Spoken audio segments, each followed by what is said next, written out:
यदि तुम्हारे जीवन में विपत्ति, दुख और संकट घिर जाए तो भगवान को कोसना नहीं, इसलिए बता रहे हैं ये वो स्थिति प्रदान करने के लिए है जो तुम कभी किसी साधना से नहीं प्राप्त कर सकते। दुखान्य सुखानी, जब दुख आए तो जान लेना कि सच्चे सुख की प्राप्ति का अवसर आ गया है। एक श्रीमद् भागवत में प्रसंग है तितिक्षु ब्राह्मण का।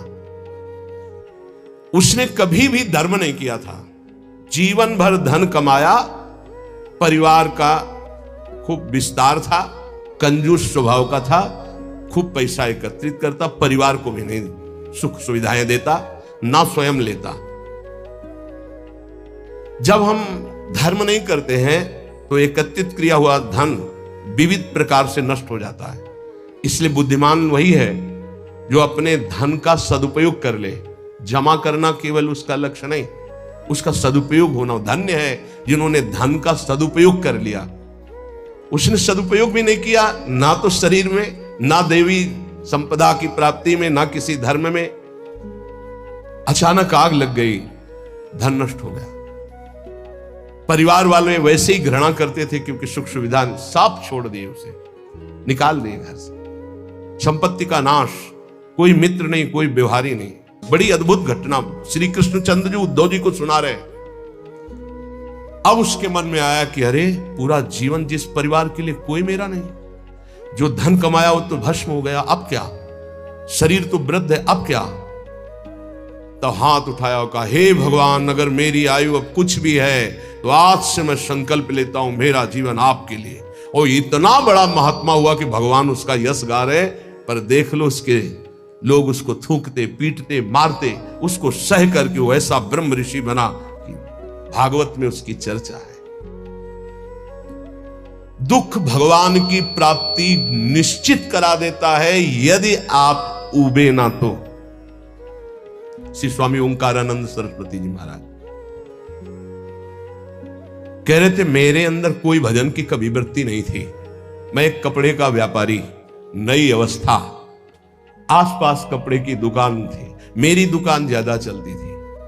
उन लोगों ने हमसे द्वेष कर लिया और रास्ते में घेर करके हमें बहुत मारा, जूतों से, थप्पड़ से, खून खच्चर कर दिया। जब मैं घर गया कपड़े भीजे हुए खून से, परिवार वाले बहुत रोए कि ऐसा मैं कुछ किसी से नहीं बोला, सह गया। पर उन लोगों में एक था बहुत ही दुष्ट, उसने 2-3 दिन बाद फिर अकेले मुझे मारा।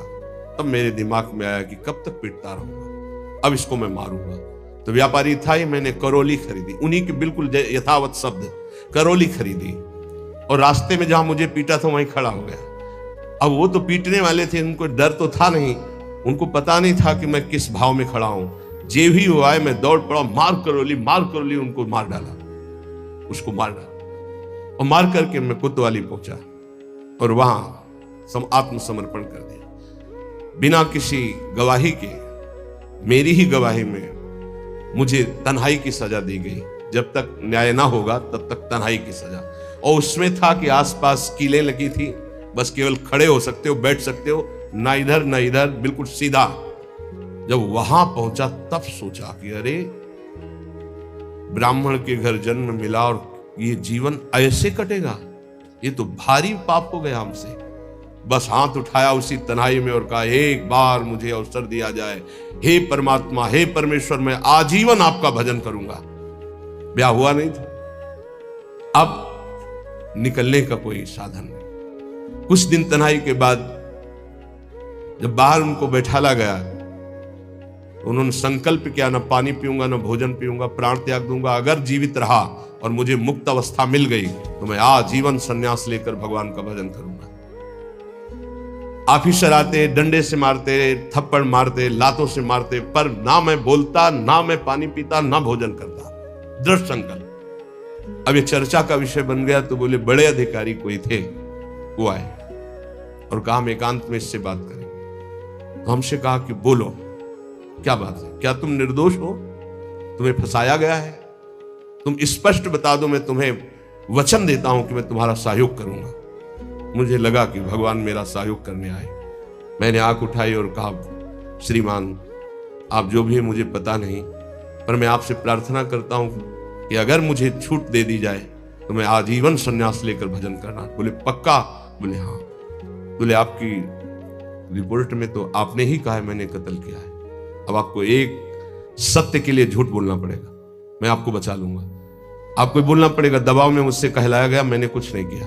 बोले बोल दूंगा। और बोले ऐसा विधान बना, मैं मुक्त हो गया, घर नहीं गया, सीधे सन्यास लेकर। और वो परम 90 वर्ष की अवस्था की बात कह रहा हूं, उनसे जब मिले, वो ब्रह्माकार स्थिति, उस दुख घटना ने उनको एक ब्रह्मलीन महापुरुष बना दिया।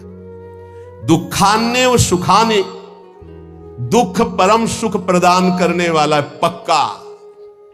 विद्य अपयसो जानी कीर्तिम परा, यदि तुम्हारी निंदा हो रही है तो तुम प्रेम मार्ग के पथिक हो, नाच पड़ो, तुम्हारा मंगल हो गया। क्या? तुम्हारी सारी अशुभ वृत्तियां नष्ट हो जाएंगे, तुम्हारी विमल कीर्ति का प्रकाश होगा, विमल कीर्ति का। ये रहस्य है। जब तुम्हारी निंदा हो तो आनंदित हो जाओ, जब दुख हो तो जान लो परम सुख की प्राप्ति का मार्ग खुलने वाला है। पर बहुत धैर्य की जरूरत है, बहुत धैर्य की जरूरत। मन्ने था अधमश्च दुष्परिभवान सम्मानवत सत्तमयी, अधम पुरुषों द्वारा किया हुआ प्रहार और अपमान, तू उसे महान सम्मान के समान गले लगा ले, क्योंकि तुझे प्रेम प्राप्त करना है प्रेम प्राप्त करना। दुख को महान सुख प्राप्ति का हेतु समझकर सहजा, निंदा को विमल कीर्ति के समान सहजा तो विमल कीर्ति हो जाएगी। और नीच पुरुषों द्वारा, अधम पुरुषों द्वारा किया हुआ अपमान प्रहार, उसे गले लगाओ। यह है अध्यात्म, यह अध्यात्म है, इसे अध्यात्म कहते हैं। इस शास्त्रों में लिखा ही है, बहुत कम है जो है ऐसे जो इसको धारण करते हैं, नहीं तो अब केवल मनोरंजन रह गया है। चर्चा का मतलब मनोरंजन रह गया है, जिससे तालियां बजे, जिससे मनोरंजन हो, वाहवाही हो, बस यही रहे। बोलो इसमें वाहवाही, बजाओ इसमें तालियां, बजा सकते हो तालियां? वाह वाह वाह नहीं बजा सकते, होश उड़ जाएंगे। दुखान्य व सुखाने, ये सत अध्यात्म है। विद्य अपयसो जाने कीर्तिम पराम, ओठ सूख जाएंगे जब धारण करने की सोचोगे। अध्यात्म। दैन्यान्येव महाविभूति मति सल्लाभान लाभान सदा, दैन्य ये महाविभूति है वैष्णव की। वैष्णव के पास संपत्ति क्या है? दैन्य। यही दरबार दीन को आदर रीति सदा चली आई। दैन्य, दैन्यान्यो महाविभूति मति सल्लाभान लाभान सदा, अलाभ को परम लाभ जानकर दैन्य भाव से मान अपमान दुख सुख जो भी परिस्थिति निंदा स्तुति सबको चीरता हुआ जो नाम जप करता हुआ आगे बढ़ता है, तो कह रहे वृंदावनम जीवनम, उसके जीवन में दिव्य वृंदावन का प्रकाश हो जाता है। भक्ति के सारांश में वर्णन करते हैं 64 अंग है। यदि ये 64 अंग भक्ति के संपूर्णतया हृदय में प्रकाशित हो जाए तो प्रेम अपने आप जागृत हो जाएगा। पहले एक उपासक ने प्रश्न किया कि हम कभी ये जपते हैं, कभी ये जपते हैं, कभी इनकी सेवा करते, कभी इनकी सेवा करते, बड़ा मन चंचल और दुविधा में फंसा रहता है, क्या करूं? तो यहां पहला भक्ति का लक्षण है श्री गुरु चरणों का आश्रय लेना। श्री गुरु चरण पादाश्रया। जब हम गुरुदेव के चरणों का आश्रय ले लेते तो ये प्रश्न ही नहीं बनता जो वो प्रश्न कर रहे थे। ये प्रश्न उन्हीं का बनता है जो मनमुखी चाल चल रहे हैं। गुरुमुखी में ये प्रश्न नहीं। बोलो जितने गुरुमुखी हो, तुम्हें प्रश्न है कि मुझे क्या करना क्या नहीं करना? तुम्हें पता होगा मुझे किसकी उपासना करनी हो, कैसे करनी है। अगर इतना पता नहीं तो गुरुमुख नहीं हो, कंठी बंधवा लिए हो, अभी गुरुमुख नहीं हुए तुम। गुरुमुख वही जिसका समाधान हो चुका है। क्या समाधान? मेरे आराध्य देव श्री प्रिया प्रीतम, उनकी उपासना ये पूरा पता है, और उसमें कोई मिलावट की जरूरत नहीं। इसलिए भक्ति के प्रथम अंग का श्री गुरु चरणों का आश्रय, यहां से प्रारंभ ही होती है। असली भक्ति का स्वरूप यहीं से प्रारंभ होता है, गुरु चरण आश्रित। एक बहुत प्रवीण बुद्धि के उन्होंने कहा कि अगर हम अव्यक्त को गुरु बना लेते हैं तो व्यक्त गुरु बनाने की जरूरत क्या है? पकड़ो, अव्यक्त वाणी चल रही, यहां वाणी है अव्यक्त, पकड़ो उसको, पकड़ के दिखाओ। नहीं, आप नहीं पकड़ पाएंगे। तो वही अव्यक्त सत्ता व्यक्त गुरुदेव के रूप में गुरु साक्षात पर ब्रह्म, और वही उपदेश देने के लिए आती है। अव्यक्त आके तुम्हें डांटेगा नहीं, बिकी हुई वाणी, अब और कुछ नहीं। रसना कटो जो अन रटो, निरखी अन फुटो नैन, श्रवण फुटो जो अन सुनो, श्री राधा जस बैन। बाहर के जनों को विश्वास हो कि ना हो, आप तो महल में वास करने वाले वृंदावन रजोप सेवी रसिक संग करने वाले हैं। आपको तो दृढ़ निष्ठा हो जानी चाहिए, अनन्य टेक हो जानी चाहिए। राधा नाम, राधा चरणारविंद, राधा रूप, फिर आप देख लीजिए क्या आपके जीवन का परिवर्तन होता है।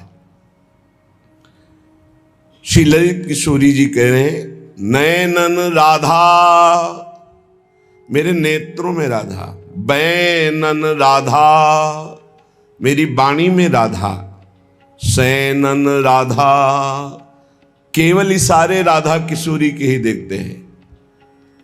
क्या इनका इस समय इशारा है, क्या रुचि है इनकी। कृतनित राधा, हमारे जितने भी कर्म हैं अब वो सब राधा किशोरी के लिए है। कानन राधा, श्रवणेन्द्री में बस राधा जस, राधा नाम, राधा रूप महिमा, राधा धाम महिमा, इसके अलावा और कुछ रुचता नहीं है। तानन राधा, जब हम गान आलापते हैं तो राधा नाम का, विविध ध्वनियों में विविध भावों से हम राधा नाम का दुलार करते हैं। तानन राधा, भानन राधा, हितविद राधा, हमें अनुभव है तो राधा का, भान हो रहा है तो राधा का, और हमारा सब विधान हित का राधा ही करती है। दुख में राधा, परिस्थिति आती है पर बड़ा मंगल विधान होता है। जब दुख की परिस्थिति आवे तो टूटना नहीं। कोई ऐसा अद्भुत मंगल विधान है आगे जो आप देख नहीं पा रहे हैं। चुपचाप राधा राधा राधा कहते हुए निकल चलो। ये दुख का मार्ग आता है, सबके जीवन में आता है, लेकिन सहनशील ही आगे बढ़ पाता है, नहीं तो अश्रद्धा कर देता है। अश्रद्धा करने से प्रभु में कोई फर्क नहीं पड़ता, आप में फर्क पड़ जाएगा। यदि श्रद्धा करके दुख भोगते हुए निकल जाओगे तो आगे की जो फसल है बहुत जोर की आनंद देने वाली है। दुख में राधा, सुख में राधा। अगर सुख है, तुम्हें लौकिक संपत्ति प्राप्त हो रही, तुम्हारी मनोकामनाएं पूर्ण हो रही, तो भूल मत जाना ये सब यहीं धरा रह जाएगा। तुम्हारा बैंक बैलेंस, तुम्हारी जमीन, तुम्हारा परिवार, तुम्हारा यश कीर्ति प्रतिष्ठा, ये तुम्हारे साथ जाने वाला नहीं। इसलिए सुख में फूल मत जाना, अहम मत कर लेना कि प्यारी जू के चरणों का विस्मरण हो जाए, ऐसा ना हो। दुख में राधा, सुख में राधा, मुख में राधा, उर्चित में राधा। हमारे हृदय में, हमारे चित्त में और हमारे मुख में राधा ही राधा। ये अनन्यता बहुत बड़ी सिद्धि है। ललित किशोरी उत राधा, जित देखूं मैं तित तित राधा। ललित किशोरी जी कह रहे, मैं जिधर देखती हूं मेरी स्वामिनी दिखाई देती है। जिधर दृष्टि जाती है मंद मंद मुस्कुराती हुई अनंत बिजलियों की सी कांति गोरे चरणारविंद में रचा हुआ महावर अपने प्रीतम को गलबहियां दे हुए गैंदनी की भांत मलकती हुई हमारी प्यारी जो आ रही। पद रज तज किम आस करत हो, जोग यज्ञ जप साधा की, सुमिरत होत सुख आनंद अति, जर न रहित दुख बाधा की। ललित किशोरी शरण सदा रहु, शोभा सिंधु अगाधा की। परब्रह्म गावत जाको जग, झारत चरण रेणु श्री राधा की। आहा, कितना बढ़िया सौभाग्य मिल गया है कि राधा किशोरी के चरणों की शरणागति और उनकी कृपा, उनकी चरण रेणु में रहने का सौभाग्य, उनके चरण आश्रित हैं। गर्व से हम कह सकते हैं हम श्री श्यामा जू के बल अभिमानी। अब हमको जोग से, यज्ञ से, विविध प्रकार के अनुष्ठानों से कुछ प्राप्त नहीं करना।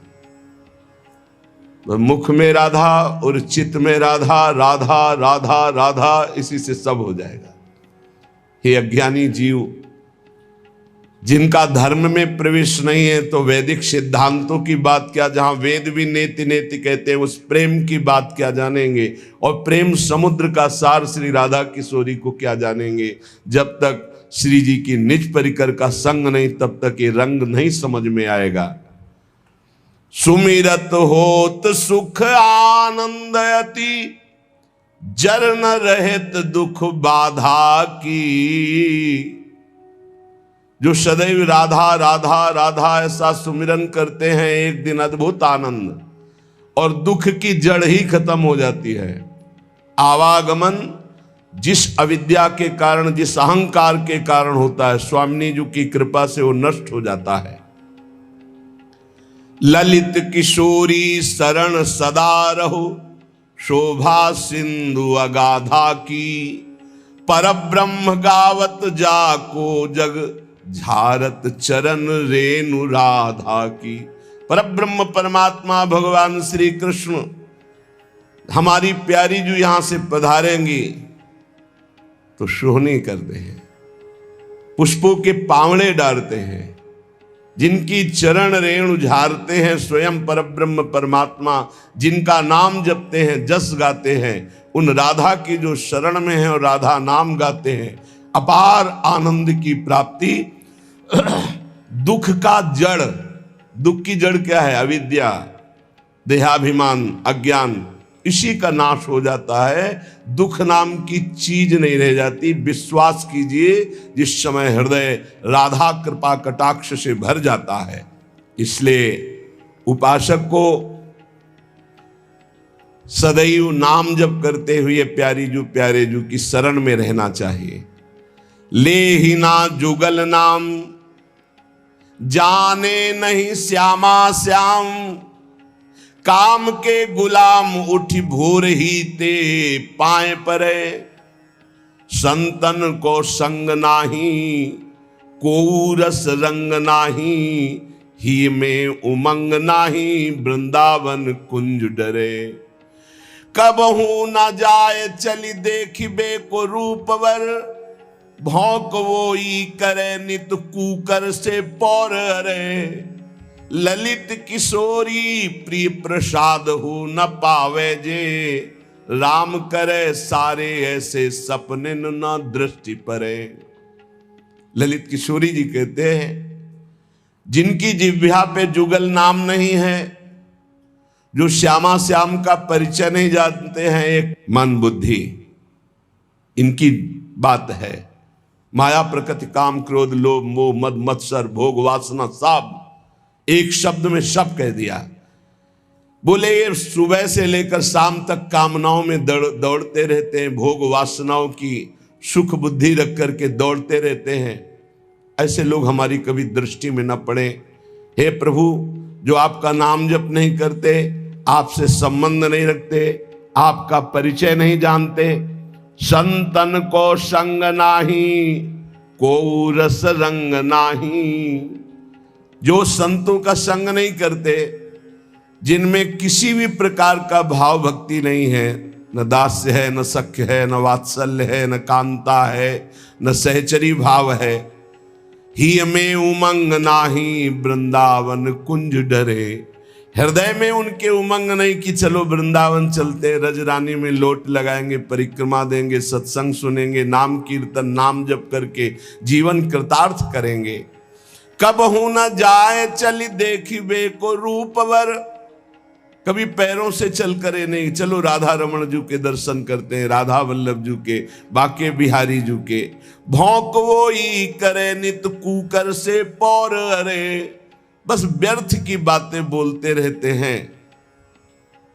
और जैसे दूसरे के टुकड़े के लिए कुत्ता ललचाता रहता है, ऐसे दूसरे शरीरों के भोग के लिए ललचाते रहते हैं। ललित किशोरी प्रिय प्रसाद हो न पावे, जो अपने प्रिया प्रीतम का प्रसाद कभी नहीं पाया, कभी कृपा कटाक्ष नहीं पाया, सुमिरन में नहीं लगे, संतों का संग नहीं किया, तो राम करे सारे ऐसे सपने न दृष्टि परे। कोई भी हो, हे भगवान ऐसी कृपा करो कि ऐसे लोगों का संग स्वप्न में भी न हो जो आपसे विमुख है। भगवत सन्मुखता और भगवत प्रेम प्राप्ति के लिए ये महापुरुषों ने 7 सूत्र बताए हैं। पहला है, ये सब में होना चाहिए, चाहे वो गृहस्थ हो चाहे विरक्त। भोगों में वैराग्य की स्थिति, अगर ये नहीं तो यहीं से सब फेल है। ज्ञान वही सार्थक होता है जो शास्त्र से सुना गया, पढ़ा गया, संतों से सुना गया, उस ज्ञान का प्रयोग किया जाए। जब हम श्रद्धा पूर्वक श्रवण करते हैं, शास्त्र पठन करते हैं, सत्संग सुनते हैं, तो हमें ज्ञान होता है। तो श्रद्धावान लभते ज्ञानम तत्परा संयतेन्द्रिया, उस ज्ञान जानकारी का फल हुआ कि हम अपनी इंद्रियों को संयमन करें, इंद्रियों को जो भोगों की तरफ जा रहे हैं उनसे हटाएं, भोगों से वैराग्य धारण करें। गृहस्थ में है तो धर्मयुक्त भोग, विरक्त में है तो सर्वस्व भोग का त्याग करे, एकमात्र भगवत प्राप्ति। भोगों से वैराग्य बहुत, यही पहले ही सूत्र में सब ढेर हो जाते हैं। भक्ति, ज्ञान, अष्टांग योग, कर्म योग, जितने भी योग हैं ये सब वैराग्य की नींव पर टिके हुए हैं। अगर वैराग्य नहीं है, परम पूज्य श्री सद्गुरुदेव भगवान के साथ गिरिराज जी की परिक्रमा लगा रहे थे, जब पूज्य पंडित गया प्रसाद जी की समाधि आई, बोले आओ चलो बैठते हैं। हाँ बैठे। बोले जानते हो इनके हृदय में इस कोटि की स्थिति कैसे आई? जो 43-45 वर्ष की अवस्था में वैराग्य धारण कर रहे हैं और इस कोटि के महात्मा की सचल गिरिराज जी कहे गए, ऐसा जानते हो क्यों हुआ? कम समय में बहुत ऊंचाई प्राप्त की। बोले वैराग्य, गुरुदेव भगवान के वैराग्य। इस शब्द से तो अब तो किसी का परिचय ही नहीं लग रहा है, कोई बिरला वैराग्य शब्द से परिचय, नहीं तो वैराग्य का भी दिखावा दंभ हो रहा है। शुद्ध वैराग्य, भगवत प्राप्ति के मार्ग के उपासक को शुद्ध वैराग्य, वैराग्य किसी भी वस्तु, व्यक्ति, स्थान में जो भोग्य वस्तु है, हमारे अंदर भोग वृत्ति ही ना रह जाए उसे वैराग्य कहते हैं। भोगने की इच्छा ही ना रह जाए उसे वैराग्य। और ये होता है निज सुख बिन मन होई की थीरा। जब निज सुख का अनुभव होने लगता है तो वैराग्य बड़ा दृढ़ होने लगता है। रसबल छूटे जो विषय तबही तो सुख होए। जब नाम का रस मिलने लगता है, प्रभु का आनंद मिलने लगता है, तो मन स्थिर होने लगता है, भोगों से राग रहित वृत्ति हो जाती है, घृणा लगने लगती उन भोगों से। जैसे वमन देख करके किसी की भी रुचि खाने की नहीं होगी, ऐसे उस वैराग्यवान की दृष्टि भगवान की समस्त माया भोगों से होती। रमा विलास राम अनुरागी तजत बमन जिन बड़भागी। जो बड़भागी जन है वो बमन के समान भगवान की इस माया के विलास का त्याग कर देते। रमा विलास राम अनुरागी, तजत बमन जिम जन बड़भागी। वो जन भगवत जन बड़भागी जन हरि की माया के भोगों को ऐसे त्याग देते हैं जैसे बमन। और एक महामहिम बात कहेगी कि त्याग का उनको अभिमान नहीं होता, जैसे विष्ठा त्याग का किसी को अभिमान नहीं होता। मलवत त्याग, त्याग भी तो कैसा मलवत, जैसे कोई मल त्यागने के बाद कभी गर्व नहीं करता कि मैंने तो 500 ग्राम मल त्यागा। ऐसे ही समस्त मायाकृत भोगों का मलवत त्याग कि उस त्याग का अभिमान नहीं। त्याग तो किया पर त्याग के अभिमान का त्याग नहीं किया तो फिर लाभ नहीं मिलेगा। त्याग तो किया घर का, लेकिन घर के राग का त्याग नहीं किया, अभी त्याग का अभिमान बकाया है। वो भगवान जब कृपा करेंगे तब वो नष्ट होगा, जब तक वो नष्ट नहीं होगा तब तक अनुराग या भगवत मार्ग में आगे नहीं बढ़ सकते। तो वैराग्य, भोगों के प्रति स्वाभाविक आकर्षण रहता है। मना कष्टान इंद्रियाणि प्रकृति स्थान कर सती। बार बार इस विषय को समझो, यही मूल विषय। भगवत प्राप्ति कठिन है, यही विषय कठिन दिखाता है। अगर भोगों के राग का त्याग हो जाए तो भगवत प्राप्ति कठिन नहीं है, कठिन है भोगों के राग का त्याग करना। तो ये पहला सूत्र है, भोगों में वैराग्य की दृढ़ भावना होना। जो भोग भगवत विमुख करने वाला है उससे दृढ़ वैराग्य। इतना प्रार्थना समझ लीजिए कि शास्त्र विरुद्ध आचरण करने वाला बहुत पछताएगा, बहुत जलेगा, बहुत दलदल में फंस जाएगा। कभी शास्त्र की आज्ञा का उल्लंघन मत करो, कभी गुरुजन संत जनों की आज्ञा को हल्के में मत लो। अगर जिन्होंने हल्के में लिया वो फंस गए और परम पद से दूर हो गए। माना कि तुम 4 धनियों को रिझा करके करोड़पति कहला सकते हो, माना कि तुम्हारे पास बहुत वैभव हो सकता है, लेकिन प्रियालाल की प्राप्ति नहीं कर सकते। जो शास्त्र और संत और गुरुजनों के वचनों की अवहेलना करते, हल्के में लेते हैं, वो इस माया से पार नहीं। हल्के अरे तो बोलते रहते हैं और अपने मन की लगा के करते हो, जरूर फेल हो जाते हैं एक दिन। देख लेना, समय आने पर देख लेना, हमारे शब्दों को देख लेना कि आप ऐसे दलदल में फंसेंगे, आप ऐसी अशांति में फंसेंगे, आप ऐसे मोह राग में फंस जाएंगे जिससे प्रियालाल छूट जाएंगे, जिनके लिए आप चले। इसीलिए जानबूझकर सर्वस्व का त्याग किया जाता है प्रभु के लिए। अपने संपूर्ण ममत्व को, अपने संपूर्ण अहम को जब प्रभु के चरणों में समर्पित कर देते तब दृढ़ भक्ति होती है।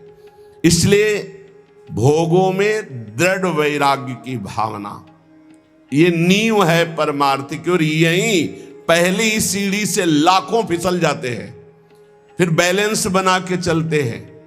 किसी भी तरह जीना है बस, अब वो उद्देश्य नहीं रहा भगवत प्राप्ति, भगवत प्रेम, वो उत्साह नहीं रहा निरंतर भगवत भजन का। दूसरा बहुत सुंदर ये 7 सूत्र हैं। कुविचार, कुकर्म और कुसंग, इनका त्याग हो जाना चाहिए। कस्तरति कस्तरति मायाम यह संगास त्यजति। बोले कौन तरता है, कौन तरता है माया से? बोले यह संगास त्यजति, जो संग का त्याग कर देता है। संग बहुत जहर है, बहुत जहर है। अगर आप समझ पाओ तो, हमारी बात को पकड़ लोगे तो कभी दुखी नहीं रहोगे, सदैव सुखी रहोगे। भगवत भाव से संग करो। अन्य कोई भी भाव अगर संग में आ गया तो रोना पड़ेगा, दुखी होना पड़ेगा, पछताना पड़ेगा, हाथ मींजना पड़ेगा। विश्वास कीजिए, तुम भगवान के हो इसलिए तुम्हें फंसा तो कोई सकता नहीं, पर तुम्हें रोना पड़ेगा, तुम्हें तड़पना पड़ेगा, तुम्हें पछताना पड़ेगा। संगास त्यजति यो महानुभाव सेवते, जो भगवत विमुख का संग त्याग कर देता है, भगवत सन्मुख कराने वाले महापुरुषों का सेवन करता है। माया से मुक्त होने के लिए दो बातें बहुत अनिवार्य है। यो महानुभाव सेवते, महापुरुषों का संग करता रहे, और यह संगास त्यजति, अन्य सब संगों का त्याग करता रहे। कुविचार, कुविचार कब हमारे अंदर आते हैं, अधिकार कब करते हैं? एक तो पूर्व कर्मों के अनुसार कुविचार होते हैं। जैसे बचपन से कुछ आदतें ऐसी गंदी होती हैं जिनको हमने कहीं सीखा नहीं, पढ़ा नहीं, दिखाया नहीं गया, सुनाया नहीं गया, पर वो अंदर से है और वो भजन के द्वारा मिटती है, नहीं तो पूरे जीवन और अन्य जन्मों में भी बनी रहती है, क्योंकि पूर्व गलत किए हुए कर्म का संस्कार जीव के अंदर रहता है। दूसरा, इस जन्म का कुविचार होता है। पूर्व जन्म का